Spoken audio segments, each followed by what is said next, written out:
आज की वीडियो में हम दो इम्पॉर्टेंट कंसेप्ट्स को सिंप्लीफाई करेंगे। पैरामेट्रिक और नॉन पैरामेट्रिक स्टैटिस्टिक्स। ये दोनों टेक्निक्स हमें डाटा को एनालाइज करने में हेल्प करते हैं। स्टैटिस्टिक्स एक ऐसी फील्ड है जो हर डिसिप्लिन में यूज़ होती है। ये हमें डाटा एनालाइज करने, प्रेडिक्शन बनाने और इन्फॉर्म डिसीजन लेने में हेल्प करती है। स्टैटिस्टिक्स को हम ब्रॉडली दो पार्ट्स में डिवाइड कर सकते हैं: parametric methods and non parametric methods. Parametric statistics वो मेथड्स हैं जो कुछ एजम्पशंस पर बेस्ड होते हैं। जैसे कि हम ये अजम्पशन रखते हैं कि डाटा एक नॉर्मल डिस्ट्रीब्यूशन को फॉलो करता है। पर अब ये नॉर्मल डिस्ट्रीब्यूशन क्या होता है? नॉर्मल डिस्ट्रीब्यूशन को हम बेल कर्व भी कहते हैं, क्योंकि इसका शेप एक घंटी की जैसे होता है। सिंपल वर्ड्स में नॉर्मल डिस्ट्रीब्यूशन का मतलब होता है कि आपके डाटा का ज़्यादातर पार्ट, यानी कि around 68% of the part average के आसपास होता है। जैसा आप यहाँ देख सकते हो, ज़्यादातर पार्ट -1 से 1 के बीच में होता है। और जैसे जैसे आप एवरेज से दूर जाते हैं, डाटा का अमाउंट कम होता जाता है। इस डिस्ट्रीब्यूशन का सेंटर होता है मीन, यानी कि एवरेज, और जो सेपरेट होता है उसको हम स्टैंडर्ड डेविएशन कहते हैं। पैरामेट्रिक मेथड्स के एग्जाम्पल्स देखें तो इसमें आते हैं टी टेस्ट और जेड टेस्ट। एज्यूमिंग कि डाटा एक स्पेसिफिक पैटर्न को फॉलो करता है, ये टेस्ट हमें ग्रुप के बीच में मीन्स या वेरिएंस कंपेयर करने में हेल्प करते हैं। पैरामेट्रिक स्टैटिस्टिक्स में हम अक्सर अलग अलग स्केल्स पर मेजर की गई डाटा के साथ डील करते हैं। इन स्केल्स की हेल्प से हम डिसाइड करते हैं कि कौन सा स्टैटिस्टिकल टेस्ट हमें यूज़ करना है। कुछ स्केल्स हैं जैसे नॉमिनल स्केल, जो डाटा को क्लासीफाई करता है; ऑर्डिनल स्केल, जो डाटा को रैंक करता है; इंटरवल स्केल बिना 2 0 के ऑर्डर डाटा को मेजर करता है; और रेशो स्केल एक नेचुरल 0 पॉइंट वाले डाटा को मेजर करता है। नॉन पैरामेट्रिक स्टैटिस्टिक्स अलग है, क्योंकि ये डाटा डिस्ट्रीब्यूशन के बारे में कोई अजम्पशन नहीं बनाते। ये मेथड्स ज़्यादा फ्लेक्सिबल होते हैं और स्मॉल सैम्पल साइजेस या रैफ डाटा के लिए यूज़ किए जाते हैं। कॉमन नॉन पैरामेट्रिक टेस्ट में आते हैं काई-स्क्वायर टेस्ट और स्पीयरमैन रैंक कोरिलेशन। तो क्या फ़र्क है पैरामेट्रिक और नॉन पैरामेट्रिक में? पैरामेट्रिक टेस्ट पावरफुल होते हैं, लेकिन इस अजम्पशन पर डिपेंड करते हैं कि डाटा डिस्ट्रीब्यूशन कैसा है, जबकि जो नॉन पैरामेट्रिक टेस्ट होते हैं वो फ्लेक्सिबल होते हैं और इन अजम्पशंस पर डिपेंड नहीं करते, जिससे कि ये अलग अलग टाइप्स के डाटा के लिए यूज़फुल होते हैं। पैरामेट्रिक टेस्ट जैसे टी टेस्ट और एफ टेस्ट तभी यूज़ किए जाते हैं जब कुछ स्पेसिफिक कंडीशन सेटिस्फाई हो रही हो। जैसे कि सबसे पहली कंडीशन है कि हमने जो सैंपल ड्रॉ किया है उसका पॉपुलेशन नॉर्मली डिस्ट्रीब्यूटेड होना चाहिए, मतलब कि डाटा एक नॉर्मल कर्व को फॉलो करता हो। दूसरी इंपॉर्टेंट कंडीशन ये है कि वेरिएबल इंटरवल या रेशो स्केल पर मेजर किए गए हों, मतलब डाटा का ऑर्डर और डिफरेंस दोनों मैटर करते हैं। और तीसरा, ऑब्जर्वेशन इंडिपेंडेंट होने चाहिए। अब इंडिपेंडेंट होने से क्या मतलब है? इसका मतलब है कि एक ऑब्जर्वेशन का दूसरे ऑब्जर्वेशन पर कोई इफेक्ट नहीं होना चाहिए। Last but not the least, अलग अलग सैंपल्स में डाटा का वेरिएबिलिटी लगभग सेम होनी चाहिए। अब बात करते हैं वेरिएबल्स के बारे में। वेरिएबल्स वो करेक्टरिस्टिक्स होते हैं जो डिफरेंट वैल्यूज़ ले सकते हैं। पैरामेट्रिक टेस्ट में दो टाइप्स के वेरिएबल्स इंपॉर्टेंट होते हैं: dependent variables and independent variables. Dependent variables वो हैं जो इफेक्ट या आउटकम को रिप्रेजेंट करता है, और इंडिपेंडेंट वेरिएबल्स वो होते हैं जो कॉज या प्रेडिक्टर का काम करते हैं। अगर हम पैरामेट्रिक टेस्ट के अजम्पशंस को मीट नहीं कर पाते तो हमें नॉन पैरामेट्रिक टेस्ट का यूज़ करना पड़ता है। ये टेस्ट तब काम आते हैं जब सैंपल का साइज़ छोटा हो, जैसे कि मान लीजिए हमारे सैंपल में 5 या 6 ही रीडिंग्स हैं, या फिर डाटा नॉर्मली डिस्ट्रीब्यूटेड ना हो। नॉन पैरामेट्रिक टेस्ट उन सिचुएशन में भी यूज़ होते हैं जब हमारे पास नॉमिनल या ऑर्डिनल स्केल में डाटा हो, मतलब जब डाटा कैटेगरीज या रैंक में हो, जैसे कि good, bad, plus, minus. Non parametric test का एक मेजर एडवांटेज ये है कि इसमें ज़्यादा अजम्पशन नहीं करते। ये स्मॉल सैंपल्स के लिए काफ़ी यूज़फुल होता है और ऐसे डाटा को हैंडल कर सकता है जो रैंक्स या कैटेगरीज में हो।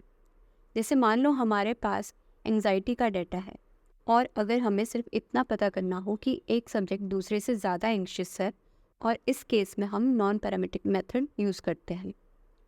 लेकिन नॉन पैरामेट्रिक टेस्ट के कुछ डिसएडवांटेजेस भी होते हैं। अगर आपके डेटा पे पैरामेट्रिक टेस्ट के अजम्पशंस वैलिड हो जाते हैं तो नॉन पैरामेट्रिक टेस्ट थोड़ा वेस्टफुल हो सकता है, क्योंकि इनकी पावर एफिशिएंसी कम होती है। मतलब एक पैरामेट्रिक टेस्ट 90% पावर एफिशिएंट है तो नॉन पैरामेट्रिक टेस्ट के लिए आपको थोड़ा बड़ा सैंपल चाहिए होगा। दूसरा, नॉन पैरामेट्रिक टेस्ट के जो टेबल्स और फॉर्मेट्स होते हैं वो थोड़े कॉम्प्लेक्स हो सकते हैं।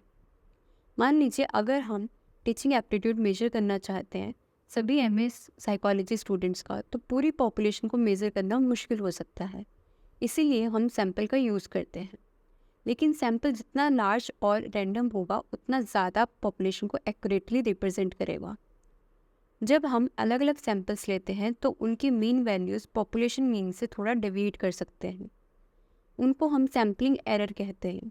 लेकिन ज़्यादा सैंपल्स का मीन एक स्पेसिफिक रेंज के अंदर ही क्लस्टर करता है, जिसे हम सैम्पलिंग डिस्ट्रीब्यूशन ऑफ मीन्स कहते हैं।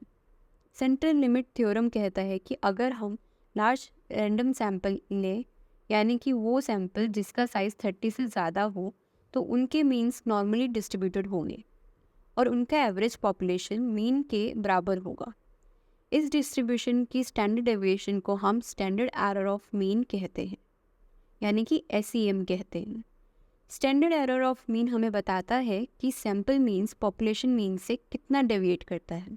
ये हमें बताता है कि सैंपल के एरर कितने बड़े हो सकते हैं। स्टैंडर्ड डेविएशन पॉपुलेशन का स्टैंडर्ड डेविएशन है और n सैंपल का साइज है।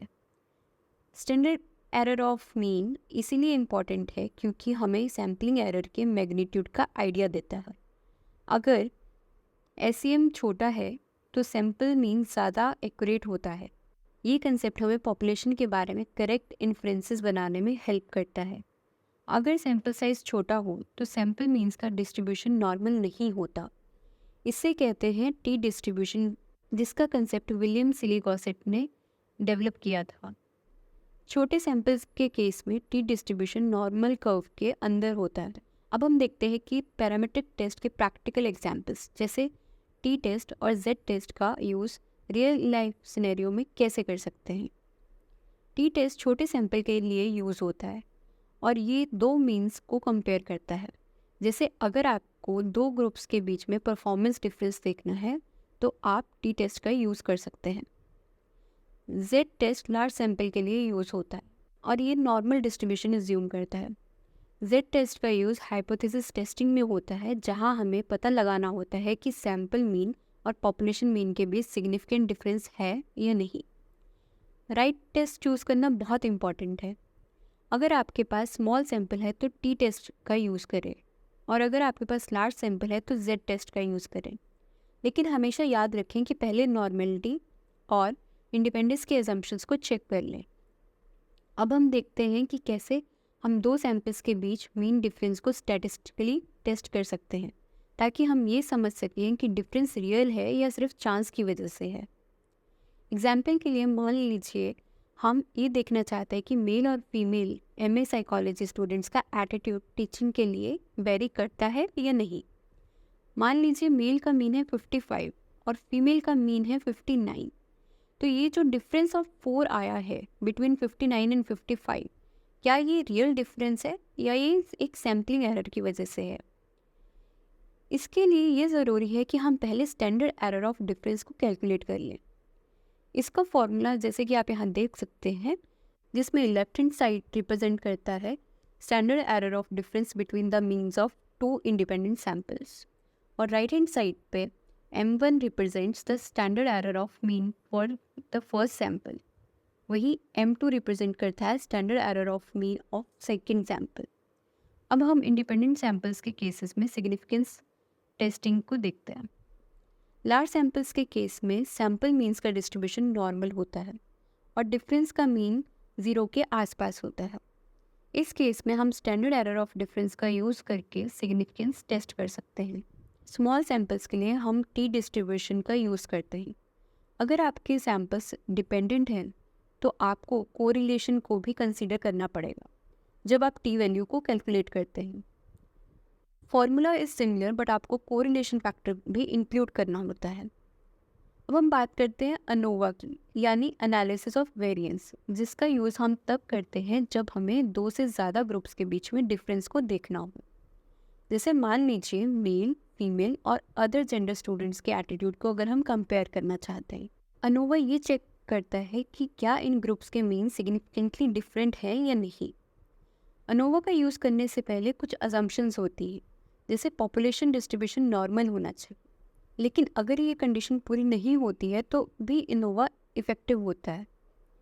सबसे ज़रूरी अजम्पशन ये है कि ग्रुप्स को रैंडमली चूज़ किया गया हो और उनमें वेरिएबिलिटी इक्वल हो। अनोवा में एफ वैल्यू कैलकुलेट करते हैं जो बताता है कि ग्रुप्स के बीच डिफरेंस सिग्निफिकेंट है या नहीं। एफ मैक्स टेस्ट का यूज़ करके आप वेरिएबिलिटी चेक कर सकते हैं, और अगर एफ वैल्यू क्रिटिकल वैल्यू यानी कि थ्रेशोल्ड से ज़्यादा होती है तो डिफरेंस सिग्निफिकेंट होता है और हम नल हाइपोथेसिस को रिजेक्ट कर देते हैं। अब देखते हैं पियर्सन कोरिलेशन कोफिशिएंट यानी कि आर के बारे में, और कैसे हम फिशर सेड ट्रांसफॉर्मेशन का यूज़ करके इसको एनालाइज कर सकते हैं। पियर्सन का आर कोरिलेशन तब यूज़ होता है जब हमें दो कॉन्टिन्यूस वेरिएबल्स के बीच में लीनियर रिलेशनशिप की स्ट्रेंथ और डायरेक्शन मेजर करनी हो। ये एज्यूम करता है कि दोनों वेरिएबल्स नॉर्मल डिस्ट्रीब्यूशन को फॉलो करते हैं और इंटरवल या रेशो स्केल पर मेजर होते हैं।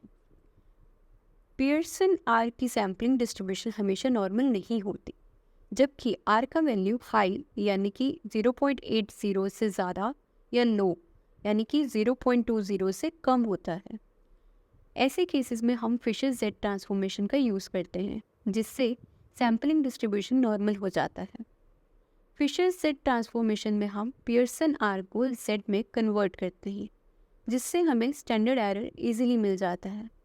इसका फॉर्मूला होता है standard error of Z is equal to 1 divided by √n-3। इससे आप इजीली सिग्निफिकेंस टेस्ट कर सकते हैं। अगर आपको दो डिफरेंट सैम्पल्स के कोरिलेशन को कंपेयर करना है तो दोनों आर वैल्यूज़ को जेड में कन्वर्ट कर लीजिए। फिर standard error of difference of Z calculate करिए। फाइनली सी आर कैलकुलेट करके आप चेक कर सकते हैं कि डिफरेंस सिग्निफिकेंट है या नहीं। अब हम नॉन पैरामीट्रिक टेस्ट के बारे में डिस्कस करते हैं, जो आप इंडिपेंडेंट सैम्पल्स के लिए यूज़ कर सकते हैं। इन टेस्ट का यूज़ तब होता है जब पैरामीट्रिक एजम्पशंस फुलफिल नहीं होते। सबसे पहले है काई-स्क्वेयर टेस्ट, जो डिस्क्रीट डाटा पर अप्लाई किया जाता है, जहां डाटा काउंट होता है, मेजर नहीं। ये टेस्ट चेक करता है कि क्या दो वेरिएबल्स के बीच जो रिलेशनशिप है वो चांस से है या रियल है। इसका फॉर्मूला यहाँ आप देख सकते हैं। लेफ्ट हैंड साइड यानी कि काई-स्क्वेयर एक स्टैटिस्टिकल टेस्ट है जो ऑब्जर्व और एक्सपेक्टेड फ्रीक्वेंसी के बीच में डिफरेंस को मेजर करता है। एफ ओ का मतलब है ऑब्जर्व फ्रीक्वेंसी, यानी कि जो एक्चुअल डाटा में आपने देखा। एफ ई का मतलब है एक्सपेक्टेड फ्रीक्वेंसी, यानी जो थ्योरेटिकली होना चाहिए था अगर कोई डिफरेंस ना हो। मीडियन टेस्ट दो इंडिपेंडेंट सैम्पल्स के सेंट्रल टेंडेंसीज को कंपेयर करता है।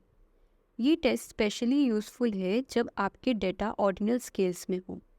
इसमें हम कंबाइंड मीडियन कैलकुलेट करते हैं और डाटा को अबव और बिलो मीडियन में डिवाइड करके 2x2 टेबल में सेट करते हैं। मान विटनी यू टेस्ट एक पावरफुल अल्टरनेटिव है टी टेस्ट का जब आपके डाटा नॉन पैरामेट्रिक हो। ये टेस्ट मीडियन टेस्ट से ज़्यादा यूज़फुल होता है और आपको बेटर इन्फ्रेंस दे सकता है, स्पेशली जब पैरामेट्रिक एजम्पशंस फुलफिल नहीं होते। साइन टेस्ट सबसे सिंपल नॉन पैरामेट्रिक टेस्ट है। इसमें हम क्वांटिटेटिव मेजर्स की जगह प्लस और माइनस साइन का यूज़ करते हैं। ये टेस्ट तब यूज़फुल होता है जब आप दो एक्सपेरिमेंटल कंडीशंस के बीच में डिफरेंस को टेस्ट करना चाहते हैं। Wilcoxon matched pair sign rank test sign test से ज़्यादा पावरफुल है, क्योंकि ये ना सिर्फ डायरेक्शन बल्कि मैग्नीट्यूड के डिफरेंस को भी टेस्ट करता है। ये test specially matched pairs of related samples के लिए यूज़फुल होता है। अगर आपने इस वीडियो से कुछ सीखा है तो प्लीज़ इस चैनल को सब्सक्राइब करें।